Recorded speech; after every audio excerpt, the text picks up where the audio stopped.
I invoke jest to parley into a much darker topic for which we are gathered here to address the failure of governance in Nigeria and the near collapse of our nation state.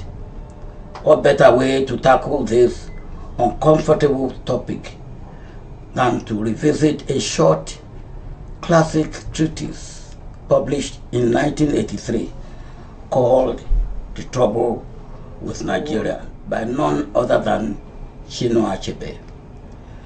The title of my lecture is Leadership Failure and State Capture in Nigeria. Leadership, the Nigerian conundrum. Achebe opened that slim book like this. I quote, "The trouble with Nigeria is simply and squarely a failure of leadership.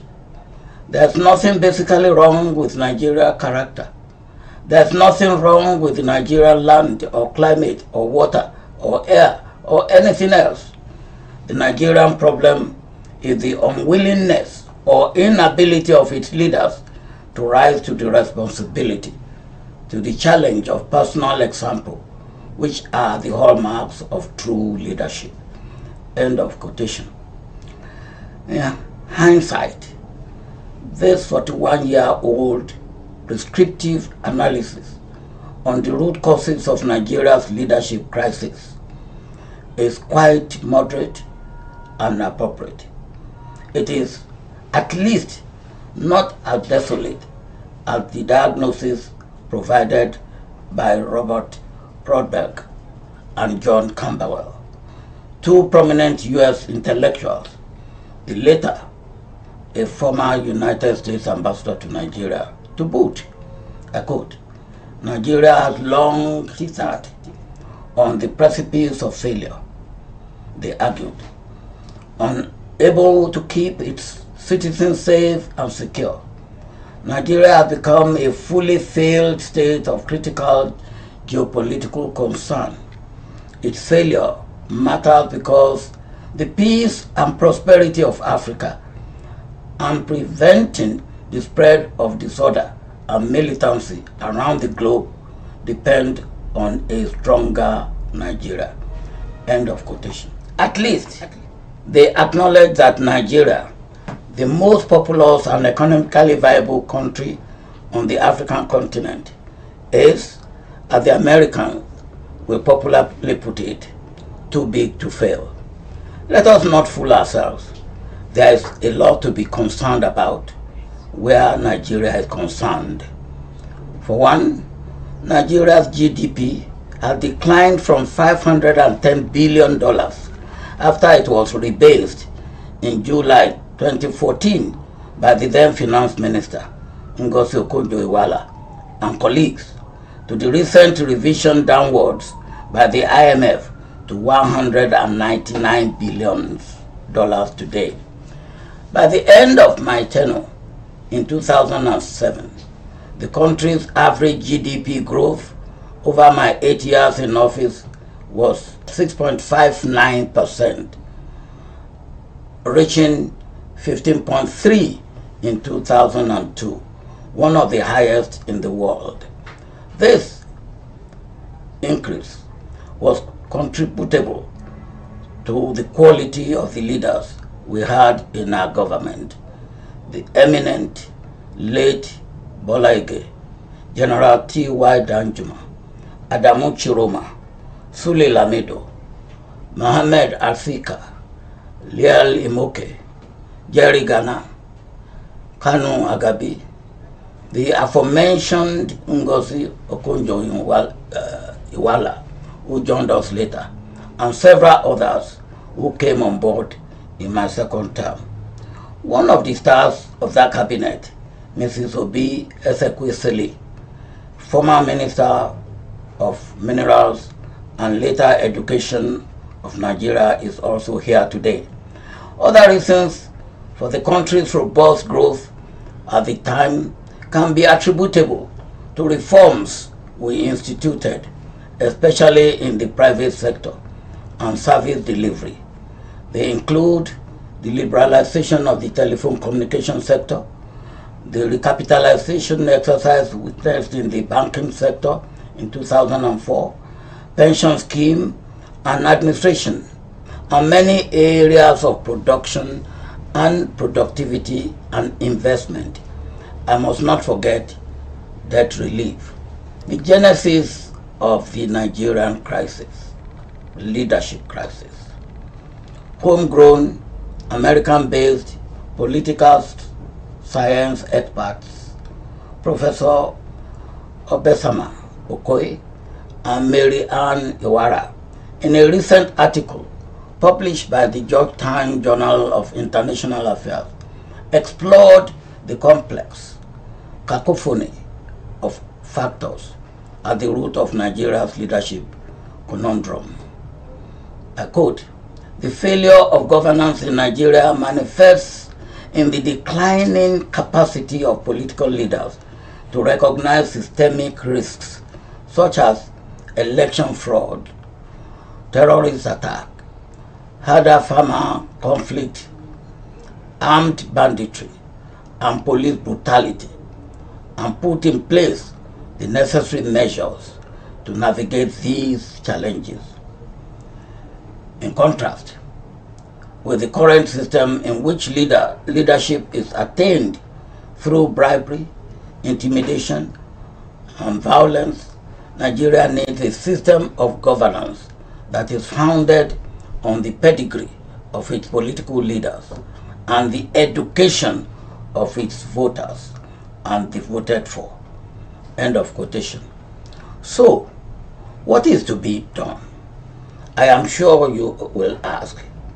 To tackle and symbolically cut off the head of this hydra-headed monster, Nigeria must address a number of these challenges head-on. Strengthening democracy. I quote, "The government is us. We are the government, you and I." Theodore Roosevelt. I dare say that is when democracy works and delivers. The 2023 election in Nigeria were a travesty by all rational measures. Following that problem-prone exercise, electoral system reform is now among the top targets for change in Nigeria. Global think tanks such as the Pew Research Center, the Carnegie Foundation, as well as the Electoral Knowledge Network, suggest that there should be three principal areas of focus: legal, administrative, and political. Electoral management bodies, INEC, Independent National Electoral Commission in Nigeria, as well as its stakeholders, will need to play distinct roles within the rubric of each area. Legal. Many scholars and some well-meaning Nigerians believe that Nigeria needs to take a closer look at our constitution.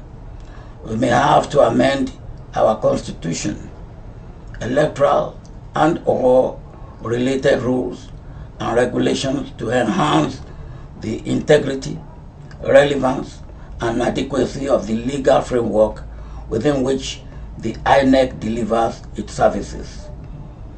This may include institutional reform of INEC itself. Administrative. This will require several levels of intervention. Integrity of INEC officials.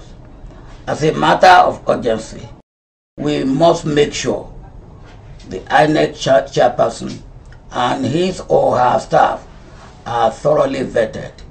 The vetting exercise should yield dispassionate, non-partisan actors with impeccable reputation and character. Nigeria must ensure the appointment of new credible INEC leadership at the federal, state, local government, and municipal city, town, and village level with short tenure. To prevent undesirable political influence and corruption, and re-establish trust in the electoral system by its citizens, the INEC chairperson must not only be absolutely above board, he must also be transparently independent and incorruptible. Political. Nigeria must find a way to prevent electoral interference at every level. Protecting elections from foreign as well as local malevolent actors is critical.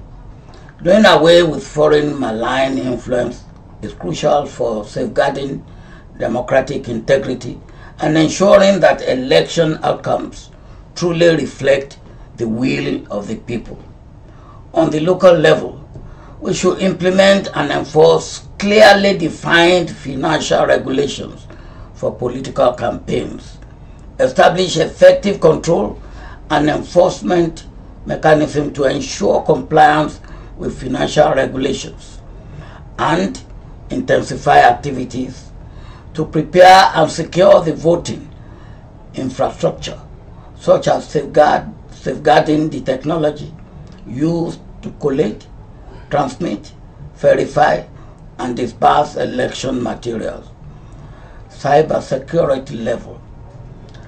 Prior to elections, we should have a transparent exercise witnessed by international observers, where so-called penetration testing of the election system and infrastructure is conducted for all to witness and verify.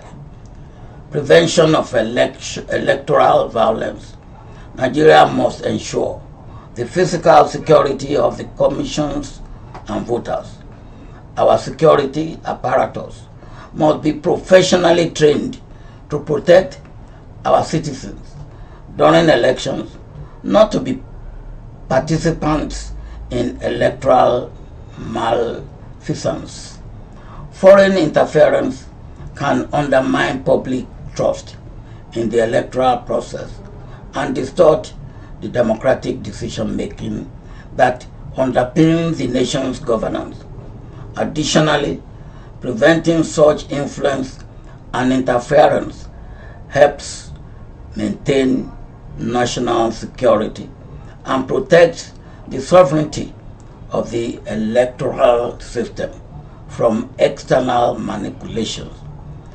Voters' registration and identification. We must ensure that our voter rolls are accurate and up-to-date and free from interference from the political class or any other corrupting influences. Ballot security. INEC must ensure that it institutes ballot security to prevent tinkering or unauthorized access, manually or by cyber criminals. Ballot security also means the secure storage and transport of ballot to collation center to prevent any form of interference. Vote counting and reporting. Let's be clear. The Bimodal Voters Accreditation System, BVAS, and INEC Election Result Viewing Portal, IREV, are two technological innovations that prior to 2023 were celebrated for their promise.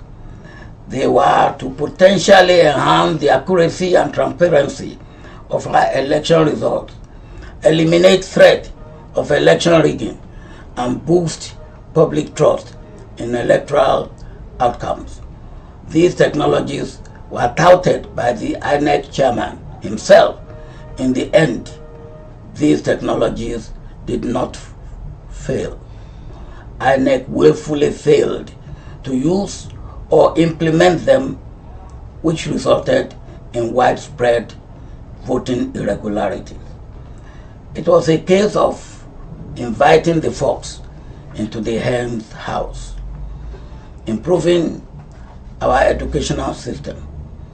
The French statesman and lawyer Maximilien Robespierre famously stated that, and I quote, "The secret of freedom lies in educating people, whereas the secret of tyranny is in keeping them ignorant." End of quotation. The great Nelson Mandela reminds us that, I quote, "Education is the most powerful weapon which you can use to change the world." End of quotation. Our own Achebe implores that, and I quote, "A functioning, robust democracy requires a healthy, educated, participatory followership and an educated, morally grounded leadership." Professor Obasem Okoye and Mary Ann Iwara call for epistocratic governance and electoral practices, greater civic engagement, and provide a salient explanation of Nigeria's election woes and a path forward. I quote, "In Nigeria, the majority of citizens are uneducated on political issues. Simultaneously, those who are highly educated are increasingly becoming indifferent to political participation. They have lost faith in the power of their votes and the integrity of the political system. In Nigeria, there must be significant improvements in literacy levels so that citizens are educated about the issues and can use their knowledge to make informed decisions about Nigeria's political future. It is important to mention that Nigeria's political elites have exploited illiteracy to reinforce ethnic, religious, and political divisions between groups that impede democratic ideals. The Constitution must ensure that only citizens who can formulate policies and make informed decisions in the public's best interest can run for public office. When the Constitution dictates the standard of governance, informed citizens will be better equipped to champion political leadership or determine the qualifications of their leaders. End of quotation. Unfortunately, like many other sectors, the educational system in Nigeria has collapsed. Nigerians are excelling in every academic discipline globally. Why have we allowed our educational system to rot back home? In order for democracy to thrive, we must collectively rebuild our once envied educational sector. The starting point for me is paying adequate attention to popular education to ensure education for all.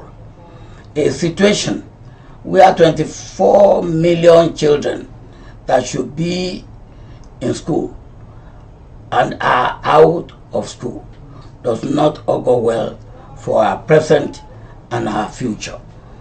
The second task here would be to pull together the best and brightest experienced minds in education to help us achieve some of the following goals: revamping our entire educational system, and as I said earlier, ensuring all children that should be in school are in school. If not, the recruits for Boko Haram 10-15 years from now will be among those children that should be in school that are not in school. Mediocrity runs rampant in many spheres of Nigeria's society. There has to be an increased emphasis on excellence, accountability, and performance at all levels, including within the educational sector, to salvage it. This will require great leadership and financial commitment from the private and public sector alike. I know that we can get support from our development partners. Transparency. We must put in place post-election audits and transparent processes, clear documentation, and paths for meticulous and free and fair voting, and credible electoral system that builds trust and comfort for all stakeholders and voters. Again, more on cyber security. I quote, "In an age where cyber threats are increasingly sophisticated, protecting election systems from hacking, data breaches, and other cyber attacks is vital. This includes everything from the security of voter databases to the protection of websites used to report results." We saw this cybersecurity failure play out during the last election, and we must make sure it never happens again. Impunity. Politicians corruptly getting themselves declared as winner in an election where voters do not matter, and asking winner declared loser to go to court, where justice cannot be assured, is the easiest and best way to kill democracy, particularly electoral democracy, in any nation. Nigeria not exempted. Let me talk a little bit about corruption generally in Nigeria. And I quote, "Among our people, generally corrupt, liberty cannot long exist." Edmund Burke. Let me return to Achebe and the trouble with Nigeria for clarity of perspective on the Nigerian dilemma, according to Chinua Achebe. And I quote, "Corruption goes with power. Therefore, to hold any useful discussion of corruption, we must first locate it where it properly belongs, in the ranks of the powerful." Corruption in Nigeria has passed the alarming and entered the fatal stage, and Nigeria will die if we keep pretending that she is only slightly indisposed. She is very ill. Ranked 150 out of 180 countries in the Transparency International 2022 Corruption Perception Index, Nigeria's ranking places it in the bottom 20% of the Committee of Nations, and illustrates how systemic and embedded corruption is in the country. It is, in my opinion, and those of many, the most serious developmental challenge to the nation. When I joined Peter Eigen to establish Transparency International on May 4th, 1993, we saw corruption as possible death knell of development and democracy.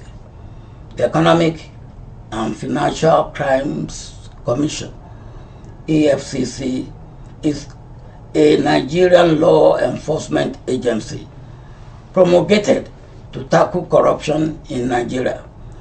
It is but one of numerous bodies, buttressed by acts and laws, established in Nigeria to tackle and address the exponential growth of corruption in the country. Nigeria's report card on corruption. To get a snapshot of how Nigeria is faring in its fight against corruption or not fighting against corruption, some cynics will say coddling or even promotion of corruption. We need not look further than UNODC, the United Nations Office of Drugs and Crimes, in its publication, Corruption in Nigeria, Patterns and Trends 2024, which provides novel conclusions while identifying several areas of deepening pathology. A. In 2024, corruption continued to rank among the most important problems affecting Nigeria. B.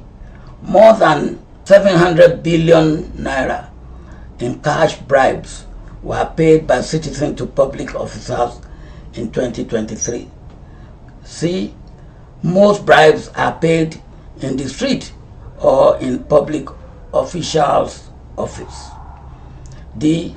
Private sector bribery is increasing but continues to be less prevalent than in the public sector. E. Issues specific to the criminal justice system are a sore point. I will tackle that in the next section. F. Nepotism and bribery in public sector recruitment and promotion.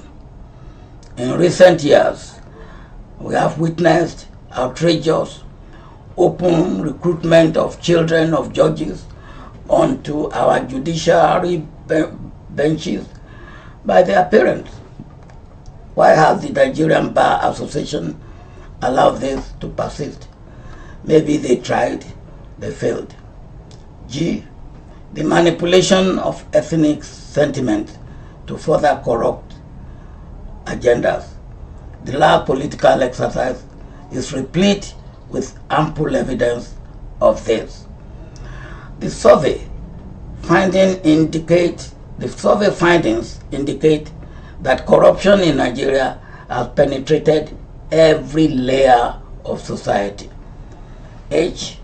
In 2023, 5.1 bribes were paid on average by every bribe payer in Nigeria in the 12 months prior to the survey. I. Out of all Nigerian citizens who had at least one contact with a public official in the 12 months prior to the 2023 survey, 27% paid a bribe to a public official. Happily, there was some good news to report. J. 70% of Nigerians who were asked to pay a bribe in 2023 refused to do so on at least one occasion. The bribery refusal rate was found to be highest in the Northwest at 76%, although others recorded refusal rate above 60%. K. Public officials continue to be blatant about bribery requests, but less so than in the past. Nigerians are increasingly reporting bribe payment to official authorities. I will conclude this section by quoting Achebe once more. I quote, "Nigerians are corrupt because the system under which they live today makes corruption easy and profitable. No consequences." That's my own addition. I continue with the quotation. "They will cease to be corrupt when corruption is made difficult and inconvenient." End of quotation. The greatest antidote of corruption is leadership integrity, with consequences for offenders, no matter who they are. rebuilding the judiciary. I quote, "True peace is not merely the absence of tension, it is the presence of justice." Martin Luther King. According to William H. Newcomb, CEO of the World Justice Project, I quote, "The rule of law is a durable system of laws, institutions, norms, and community commitment that delivers four universal principles: accountability, just law, open government, and accessible and impartial justice." The judiciary in Nigeria is a very pale version of its once internationally esteemed self. Politicians, after rigging elections, openly ask their rivals to go to court in Nigeria because they are aware that they have completely compromised the judiciary system. A number of judges are in the pockets of wealthy politicians and individuals and make judgments not based on the law of the land, but to the highest bidder. This, my learned audience, is one of the most effective strategies of state capture. Discussed next. That must be excised from Nigeria like a surgeon cutting out a malignant cancer. Transparency International suggested that corruption in the judicial system breaks the basic principle of equality before the law and deprives people of their right to a fair trial. In a corrupt judicial system, money and influence may decide which cases are prioritized or dismissed. Perpetrators may get away unpunished, while victims are left with no answer and no justice. I continue with the quotation. "Simple reforms can prevent this. An independent body and public oversight can guarantee that appointments in the judiciary are based on merit rather than favoritism or nepotism. Judicial personnel should be adequately trained and they should receive fair salaries and pensions to make them less vulnerable to bribery. Judges' personal liabilities for decisions should be limited and to protect them from pressure by powerful interests. Only credible and transparent investigations should be conducted against them. Civil society, the private sector, and the media will all have a vital role to play." End of quotation. What is state capture? The World Bank and Transparency International define state capture as one of the most pervasive forms of corruption. Quotation, "A situation where powerful individuals, institutions, companies, or groups within or outside a country use corruption to shape a nation's policies, legal environment, and economy to benefit their own private interest." State capture is not always overt and obvious. It can also arise from the more subtle close alignment of interests between specific business and political elites through family ties, friendships, and the intertwined ownership of economic assets. What is happening in Nigeria right before our eyes is state capture. The capture of national assets by political elites and their family members at bargain prices, the allocation of national resources, minerals, land, and even human resources to local, regional, and international actors, It must be prohibited and prevented through local and international laws. Public institutions such as the legislature, the executive, the judiciary, and regulatory agencies, both at the federal and local levels, are subject to capture. As such, state capture can broadly be understood as the disproportionate and unregulated influence of interest groups or decision-making processes, where special interest groups manage to bend state laws, policies, and regulations.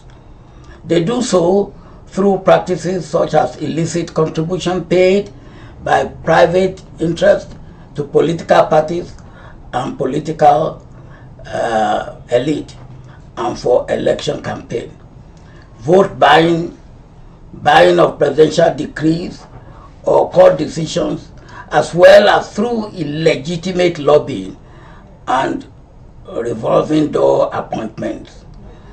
The main risk of state capture is that decisions no longer take into consideration the public interest, but instead favor specific interest groups or individuals. Laws, policies, and regulations and decisions are designed to benefit a specific interest group, often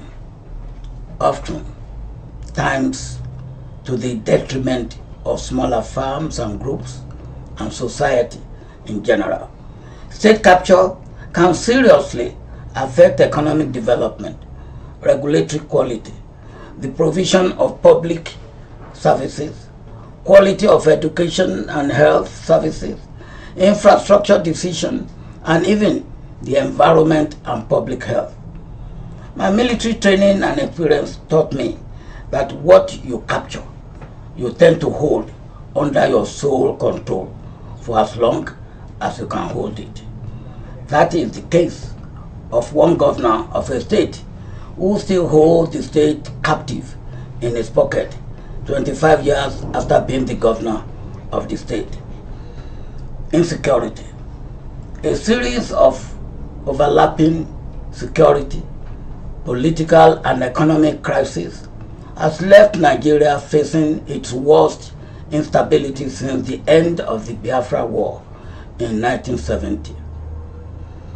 Writing Insecurity and Defense Quarterly, Topeshola Akinyetun, Victoria Chukwu Gechukwu, Ebonai Iyase Ambrose profess, and quote, Nigeria is presently bedeviled by an abundance of security challenges that gnawed at the very soul of the nation's existence. The prevalence of insecurity in the country is multi-pronged and caught in a cyclic web. Insecurity in Nigeria comprises insurgency, killer herdsmen, extrajudicial killing, ethno-religious conflict, armed robbery, militancy, banditry, cybercrime, and attacks by unknown gunmen, among other things. End of quotation. How did Nigeria, the giant of Africa, get to this situation? The genesis of insecurity in Nigeria is a perfect storm of political incompetence and corruption, state capture, institutional collapse, porous borders, religious extremism, and severe multi-dimensional poverty. There's a compelling need to address the protracted and recurring multi-dimensional insecurity in Nigeria. I quote, these security threats not only undermine national stability and the rule of law, but also have adverse effects on the economy, affecting price, outcome, output, employment, trade balance, poverty, inequity, inequality, defense expenditure, government budget, political environment, and government budget patterns, and several others. Nigeria's own government's Ministry of Budget and Economic Planning has a thought or two about our current predicament, and I quote, "Security challenges in any nation constitute a threat to the lives and properties of its citizens, hinder business activities, and discourage local and foreign investors, which invariably slow down economic growth and development. Nigeria in recent times has recorded unprecedented security challenges such as Boko Haram terrorist attacks, militancy, armed robbery, banditry, kidnapping for ransom, Fulani herders, farmers, clashes, cultism, among other social vices. These security challenges have propelled them to the top of the list of the most critical tests for Nigeria's sovereign existence. Its presence looms unabated, even as it has attracted huge allocation of national budget to the security sector. Achuma and Akpo. But it has become an industry in some quarters. Throw more money to what money cannot buy, since there are some people who will benefit from it. Nigeria porous borders. Again I quote, "Nigeria has porous borders, and herders from other parts of West African nations armed with AK-47 have found easy access into the country. A nation that opens our borders allows other nationalities to come in at will and has so many ungoverned spaces will certainly face security challenges. As a consequence of our porous borders, the forests are not secure due to lack of forest guards, and 75% of the illicit arms in West Africa sub-region are domiciled in Nigeria." End of quotation. This is a recipe for disaster as we are currently witnessing. So, what is the genesis of insecurity in Nigeria? Professor Obasanjo Okoye and Mary Ann Iwara and Suleiman Arsika provide some salient insights. Mismanagement of public funds and corruption. We have already tackled this topic earlier in this address. Suffice it to say that, I quote, "The democratic space for too long has been dominated by political elite who consistently violate fundamental principles associated with a liberal democratic system, such as competitive election, free, fair, and credible, the rule of law, political freedom, and respect for human rights. The outcome of the recent 2023 election further eroded public trust in the ability of the Independent Electoral Commission, INEC, to organize competitive election unfettered by the authoritarian influence of the ruling class. This challenge is an indicator of the systemic failure in Nigeria's governance system. A continuation of the current system will only accelerate the erosion of public trust and democratic institutions, in contrast with the current system in which voters are through empty promises, bribery, voter intimidation, and violence. Nigeria needs a governance system that will enhance the education of its voters and the capability of its leaders. End of quotation.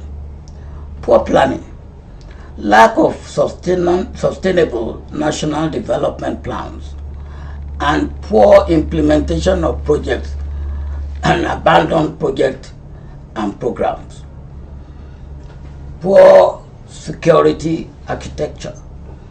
The security challenges we have in Nigeria today are also a result of the inability of the government to reform the security architecture of the country to suit the current demands. The police, military, and intelligence agencies are still structured and operated along colonial construct and not updated as it should have been. Lack of adequate personnel. The combined number of the military, police, and civil defense forces is less than 1 million, and over half of them are mostly engaged in administrative, VIP, and other mundane work. For a country of over 230 million population, the ratio is quite low. The land area is vast, and the population is mostly poor, illiterate, and prone to exploitation. Lack of equipment. The police and military have poor equipment for the most basic security work. They lack basic communication devices, hardware like guns, bullet protective kits. They lack transportation and logistics. They lack database and IT system for tracking and record keeping. And since the military themselves are heavily involved in buying equipment, the chances are that the military are being corrupted as the political elite have been corrupted. Corruption, poor training, and remuneration. Our police are some of the poor, worst paid and trained on the African continent, leaving them prone to and occasional active participants in corrupt practices. A police officer who cannot feed himself or his or her family cannot be expected to establish order and security, hampered by the lack of equipment, coordination, and poor training. Corruption. Massive corruption at the top of the security forces has permeated the entire system from the top official to the patrol officers on the street.